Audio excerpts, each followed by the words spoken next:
Mirë se vini në edicionin qendror të lajmeve në Radio Televizionin 21. Partia fituese e zgjedhjeve të 9 shkurtit, lëvizja vetëvendosje, ka dështuar për herë të dytë të formojë qeverinë e re.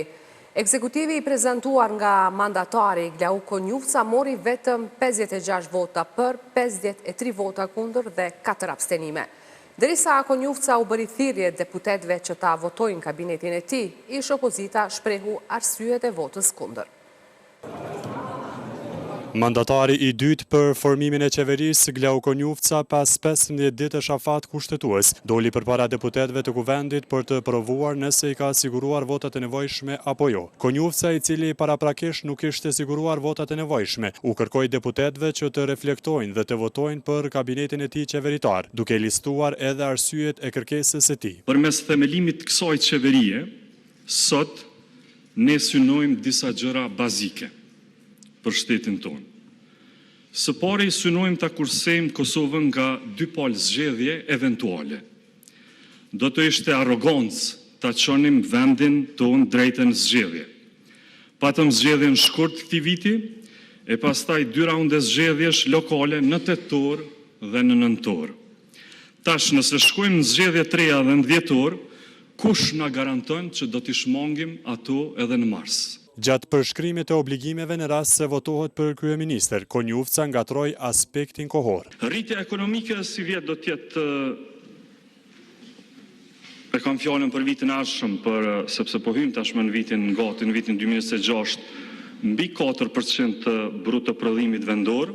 Pas fjalimit të tij, erdhi momenti që ta prezantoj edhe përbërjen e kabinetit qeveritar, i cili ishte i ngjashëm me atë të mandatarit e parë Albin Kurtit, me përjashtim se Konjufca hoqi nga lista e tij Dim Albashën për ministër të infrastrukturës, duke zëvendësuar me Besnik Bislimin.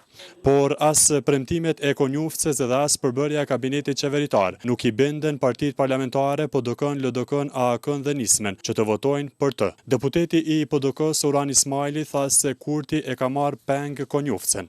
Me një kandidat që e di vetë që nuk mund të luajë rolin e kryeministrit edhe me i pos votat për qeveri. Qysh mundet me qenë dikush kandidat për kryeministër që ja vendos dikush tjetër emrat e ministrave? E ai s'ka drejt me propozu gati asnjë emër për ministër. Ky është treguesi mjaftueshëm se çfarë kandidati për kryeministër është. Ndërsa kryetari i LDK-s Lumir Abdi Gjiku akuzoi Kurtin për të cilin tha se për një kolltok bllokoi formimin e institucioneve. Një njeri që është në gjendje me shfrytë gjithë thelmin, gjithë pezmen që ka, kundër kolegëve të vet, partive të tjera, qytetarëve të vet, për një karrike, so e pa dinitetshme. Trethuar, sikur se don Kishoti, me Sancho Pancho. Ndërkohë, kryetari i AAK-s Ramush Haradinaj pati kritika për përmbajtjen e programit të mandatarit Konjufca. Kandidati i shëtëm, mandatari i ri në këtë rast Konjufca, foli për disa qëllime, përmendi vitin 2026, nuk ndëgjum vite tjera. Çka është 2027, 2028, 2029, thushe po aplikon për një qeveri një vjeçare. Me pas, kryeparlamentari Basha kërkoi vot për mandatarin Glau Konjufca. Për Konjufcën votuan 56 deputet, përveç vetëvendosjes përfshir edhe disa deputet të minoriteteve jo serbe, ndërsa 53 ishin kundër nga deputet të PDK-s, LDK-s dhe AAK-s. Ndërsa 4 abstenime erdhen nga Nisma Socialdemokrate dhe deputeti i Përkatësisë Egjiptiane Veton Berisha. Pas dështimit e mandatarit Glau Konjufca për formimin e qeverisë, presidentja Vjosa Osmani brenda 40 dite duhet i shpallë zgjedhjet e jashtëzakonshme parlamentare. Kuvendi nuk zgjodhi qeverinë e Republikës së Kosovës. Lëvizja vetëvendosje ka akuzuar partitë e ish opozitës për bllokim të formimit të institucioneve të cilat nuk e votuan Glau Konjufcën për kryeministër, por ish opozita akuzoi LVV-n se për shkak të mentalitetit, siç thanë bllokues të Kurtit, vendi është në krizë politike. Me dështimin e dytë për formimin e qeverisë hapët rruga për zgjedhjet e jashtëzakonshme, për çka partitë i kërkuan presidentës që t'i shpallë sa më parë ato. Pas dështimit për formimin e qeverisë nga Glau Konjufca, pasuan kritikat të deputetit të vetëvendosjes Hekuran Murati. Me sjelljet dhe me veprimet e sotme të partive opozitare, ka kulmuar apo është materializuar në tërësi ajo çfarë kemi thënë prej fillimit.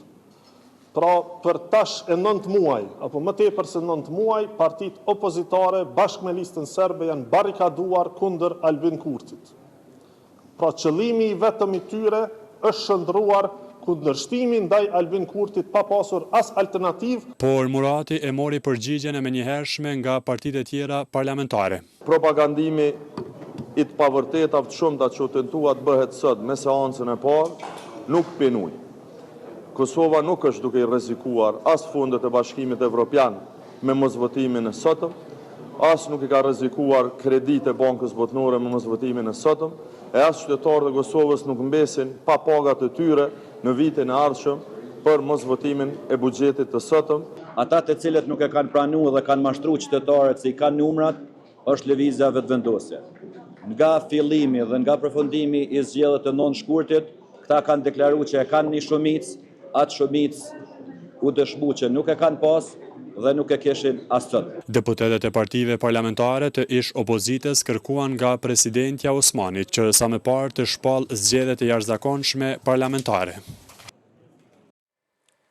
Pas dështimit edhe për herë të dytë të lëvizjes vetëvendosje për të formuar qeverinë, kryetari i PDK-s Bedri Hamza i kërkon presidentës Osmani që të shpallë zgjedhjet e jashtëzakonshme pa vonesa.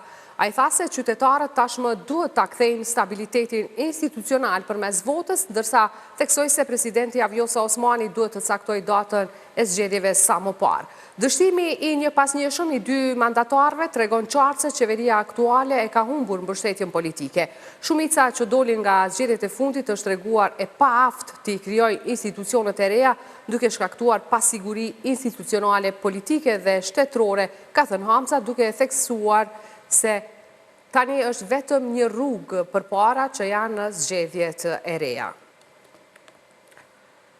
Ashtu si që shpritur ka dështuar edhe përpjekja e lëvizjes vetëvendosje për formimin e komisioneve parlamentare të cilat sipas këtij subjekti do t'i hapnin rrugë votimit të projekt buxhetit për vitin 2026 dhe një numri të marrëveshjeve ndërkombëtare të cilat prej muajsh kanë mbetur peng. Seanca e jashtëzakonshme u përcëll me përplasje mes deputetit të PDK-s Përparim Gruda dhe anëtarëve të LVV-s.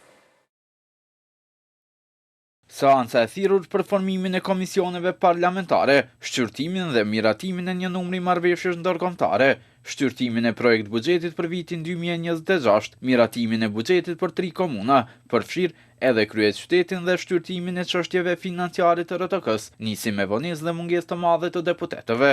Në këtë seancë fillimisht ishin të pranishëm vetëm deputetë të lëvizjes vetëvendosje. Kryetari Dimal Basha nisi seancën, duke u përpjekur të argumentoj votimin e pikave të rendit të ditës. Bëj thirrje për të gjitha subjektet politike që të analizojnë me maturi në kontekst të rrethonave shtetërore që gjendjeme dhe pritje të qytetarëve tonë, të cilët nuk e meritojnë që ta pamundsojnë votimin e këtyre ligjeve jetike për shkak të inoteve të parësyeshme politike. Fjalimin e Bashës e pasoi shefja e grupit parlamentar të lëvizjes vetëvendosje, Mimoza Kusari, e cila ftoi subjektet e tjera politike që t'i votojnë marrëveshjet ndërkombëtare. Kush jemi ne në këtë periudhë të vitit, t'ju mohojmë të drejtën qytetarëve të Republikës, për fonde të drejtë për drejta buxhetore, të cilat humben në muajin dhjetor. Në mes të kësaj seance të jashtëzakonshme u paraqit deputeti PDK-s Përparim Gruda, i cili tha se nuk përfaqëson subjektin politik, por portua bërë me dije se seanca nuk përkon me kushtetutën. Fjalimi i tij u shoqërua me ndërhyrje dhe kundërshtime nga deputet të lëvizjes vetëvendosje, të cilët e akuzuan se po bën propagandë politike, duke nxitur kësaj edhe replika. Për me tregu që kjo seancë ka logjik, si mund të formohen komisione parlamentare kur nuk është definuar kush është pozita dhe kush opozita në këtë vend. Se komisionet themelohen mbi bazën që njëra parti merr një antar komisioni sipas opozitës, njëra sipas faktit që janë opozit. S'ka Kosova opozitë dhe opozitë sot. Që kjo nuk qëndron, sepse nuk është të shkruar askund një gjë e tillë. Pra askund nuk është të shkruar. Fakti që vetëvendosja ka zgjedhur që çështjet juridike ti mbroj përmes ministrit të financave, tregon mjaftueshëm sa seriozisht e keni marrë kushtetutën dhe ligjin. Pra, mandati qeverisë përfundon, paragrafi 1.1, me përfundimin e mandatit 4 vjeçar të kuvendit. Pra ne kemi përfunduar mandatin 4 vjeçar në fund të marsit. Prandaj edhe ligji na lejon, pra kjo qeveri në detyrë që të dërgoj buxhet në Kuvendin e Republikës së Kosovës.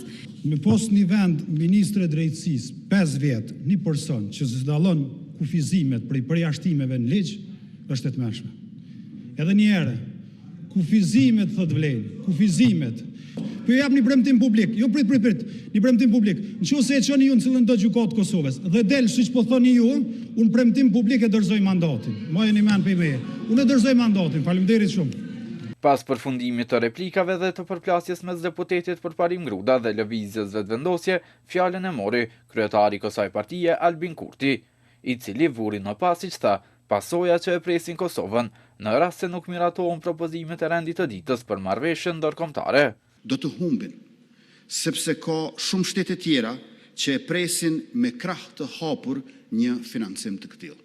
Kurti u fokusua edhe në sferën ekonomike, e cila sipas tij nuk është në krizë. Prandaj edhe nuk ka protesta të qytetarëve, por ka vetëm ankesa të opozitorëve. Në Kosovë nuk ka krizë ekonomike. Seanca jashtëzakonshme në të cilën u synua formimi i komisioneve parlamentare që të mundësonte veç tjerash miratimin e buxhetit 2026 mbeti e hapur. Partitë politike të ish opozitës kanë akuzuar lëvizjen vetëvendosje se po bën përpjekje që të ikë nga përgjegjësia e dështimit për krimin e institucioneve edhe të shmangët përgjegjësisë ndaj qytetarëve, qoftë për miratimin e buxhetit, qoftë për miratimin e marrëveshjeve ndërkombëtare. Partitë e ish opozitës seancën e jashtëzakonshme të thirrur për miratimin e buxhetit e kanë cilësuar si të jashtëligjshme. Një nga 2 seancat e jashtëzakonshme të thirrura nga Kuvendi i Kosovës, nga këndvështrimi i ish opozitës, vlerësohet si antikushtetuese. Këtë bindje e shprehin ndërtoparët Vlora Çitaku e PDK-s. Çitaku tha se Kosova, si penge Albin Kurtit, humbi në tërësi vitin 2025. Për çfarë marrëveshjesh ndërkombëtare po flisni? Kuptoni që Kosova është e izoluar. Kosova është nën sanksione, Kosova është e përjashtuar. Ka pasur, po flasin për planin e rritjes, disa njerëz që kanë izolu Kosovën e kanë përjashtu Kosovën, ka pas mundësi që të adresohen këto çështje. Çka kanë bërë që 10 muaj? Seanca e parë jashtëzakonshme u kundërshtua dhe nga Lidhja Demokratike e Kosovës, deputeti së cilës Armen Zemaj e cilësoi të jashtëligjshme. Rreth formimit të komisioneve parlamentare dhe miratimit të marrëveshjeve ndërkombëtare, deputeti PDK-s për Parim Gruda debatoi ashpër me kolegën nga lëvizja vetëvendosje, të cilët i akuzoi se po mbajnë jashtëligjshëm postet e ministrave, përderisa janë zgjedhur edhe deputet. Akuzë të ngjashme për lëvizjen vetëvendosje pati edhe shefja e grupit parlamentar të AAK-s, Time Kadriaj. Ne nuk dëshirojmë të bëjmë shkelcë të kushtetutës, sepse kjo qeveri në ikje ose qeveria në detyrë e ka zhvarrit të qëllimshëm procesin, qoftë edhe me nominimin e kandidatit të dytë për kryeministër duke ditur që nuk i kanë votat dhe po e mbajnë peng vendin për plot 10 muaj. Kjo është një tragjedi që po i ndodh Kosovës, edhe qoftë në aspektin ndërkombëtar, po edhe në planin e brendshme. Edhe nisma socialdemokrate shpjegoi arsyet e mos pjesëmarrjes në seancën e jashtëzakonshme. Arsyet pse nisma nuk merr pjesë janë tepër kuptimplota, është seancë e thirrur jashtë rregullave ligjore, nuk i plotson rregullat e punës së kuvendit dhe sigurisht që një gjë e tillë e një çështje kaq e rëndësishme siç është buxheti të bie ndesh edhe me rregulloren e punës, edhe me ligjet në fuqi, nisma nuk ka vot për këtë pjesë. Rikujtojmë se seanca jashtëzakonshme e thirrur për formimin e komisioneve parlamentare mbeti e hapur. Mungesa e institucioneve të reja ka dëmtuar perspektivën evropiane të Kosovës, duke lënë prapa në rrugën e saj drejt integrimit në BE, vlerësojnë ish diplomatët. Jo pak dëme psoi Kosova nga blokada institucionale nëntmujore si në skenën e brendshme, ashtu edhe në atë ndërkombëtare. Ish diplomati Avni Arifi thotë se dëmi që ka psuar vendin nga mungesa e institucioneve të reja nuk është vetëm material, por edhe diplomatik, duke lënë prapa Kosovën në rrugën e saj evropiane. Pa, po më duket edhe Evropa është në telashe, nuk po din qysh me mbrojt Kosovën nga vetvetja. Qytetarët e Kosovës janë të hup me 10 milion euro, me 100 milion euro. Domi i Kosovës që është nga kjo blokade institucioneve, do t'jetë mblerë të jashtëzakonshme materialet, mos flasim për imazhin, mos flasim për komplikimet që janë shfaq edhe për të ardhmen, sepse ndoshta diçka kështu më rikuperue domin që është bo. Por nësi me dalë për domit ende dhe nuk ka asë një shpresë që do dalim nga këtë dom. Vazhdon blokada. Qytetarët jetojnë ma keq, kryesore Alpin Baba është mirë, që kjo është. Dhe thonë, ne kemi një kapje të shtetit totale, një tendencë me kriju një kalifat, një dhe i kalifatit të kurtit, dhe qytetarët e Kosovës le të gëzojnë frutet e saj, s'keq nga me bo. Arbresha Logja nga grupi për studime juridike dhe politike ndërkaq thotë se mungesa e krijimit të institucioneve përgjatë këtyre muajve e ka dëmtuar perspektiven evropiane të Kosovës. Kosova, nëse më lejoni, do të theksoja që është vendi i cili ka perspektivën më adopt. Sepse përkundër faktit që gjitha vendet ose janë vende kandidate ose kanë hapur negociatat, Kosova nuk ka as statusin e vendit kandidat. Dhe kjo do t'jetë një shtysë edhe më e madhe për spektrin politik në Kosovë, që të kemi institucione të cilat kanë legitimitet plot dhe institucione me cilat partnerët tonë në Bashkimin Evropian mund t'i kenë si palë me cilë të ndërveprojnë edhe me cilë të mund të kenë diskutime dhe trajtim të temave të rëndësishme ka shi perspektivës tonë integruese. Unë konsideroj që mungesa e krijimit të institucioneve për gjithë këta muaj e ka dëmtu perspektivën evropiane të Kosovës. Kosova është i vetmi vend në rajon përveç Bosnjë dhe Hercegovinës që ende nuk ka përfituar nga plani i rritjes i BE-s për shkak të mos ratifikimit në kuvend të marrëveshjeve që mundësojnë alokimin e këtyre fondeve. Për të njëjtën arsye, Kosova nuk ka përfituar as 90 milion eurot e Bankës Botërore.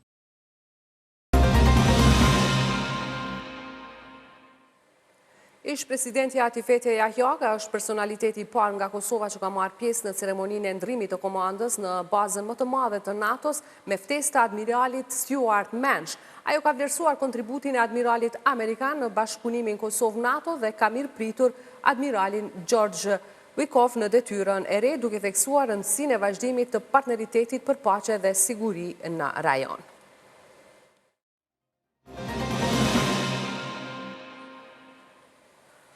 Ushtruesi i detyrës kryeprokurorit të shtetit Besim Kelmendi ka thënë se deri në vitin 2001 nuk ka qenë asnjëherë në fshatin në Reçak. Në një konferencë për media, pasi që është intervistuar nga prokuroria në cilësinë e dëshmitarit për masakrën e Reçakut, ai ka mohuar se ka qenë ndonjëherë asistent i gjyqtarës serbe Danica Marinković, e cila ka qenë ngarkuar nga regjimi serb ta hetojë masakrën e Reçakut.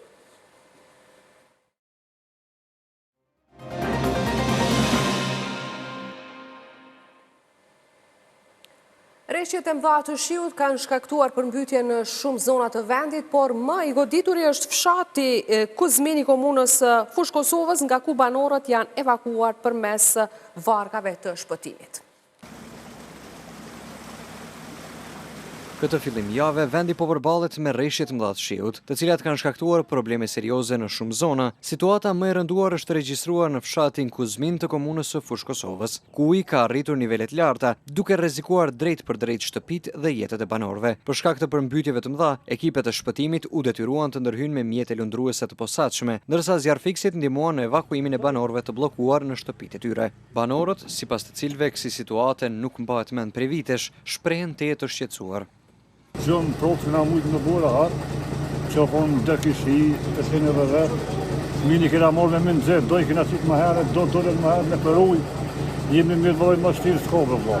Kishë morë hatë, të kona për ekme mas dhja, jo, në të në bojnë një gjithë, vlo, në të në të rejojnë dikon, këto vlo për e komunës kejtë. Onë me që djallë mrena në ka i ujë, kejtë me maqina klamës, me kushin, me kejtë labinote, kejtë në ka i mrena, kejtë në ka prishpin, s'kim kur gjë heqë. Në teren ishte edhe Nol Gashi, komandant ushtrues detyre i njësisë së shpëtimit, i cili flet për evakuimin dhe vështirësitë me të cilat janë përballur gjatë këtij procesi.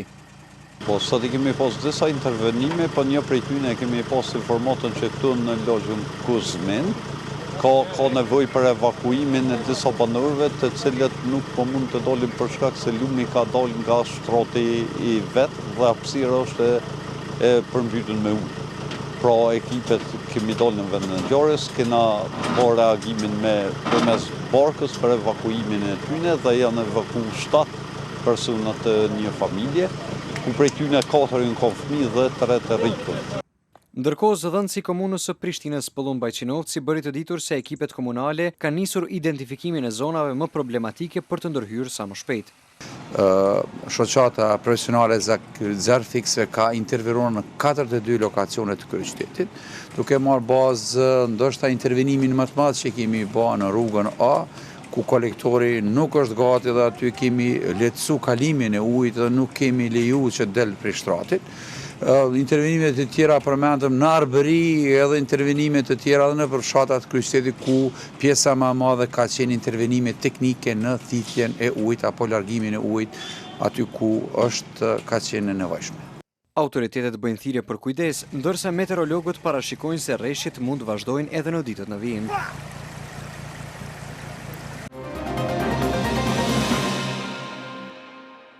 Këtu e përfundojmë këtë edicion lajmësh, ndërkaq që ju njoftoj se në orën 20:10 Radio Televizionin 21 do të transmetoj live këngën magjike 2025.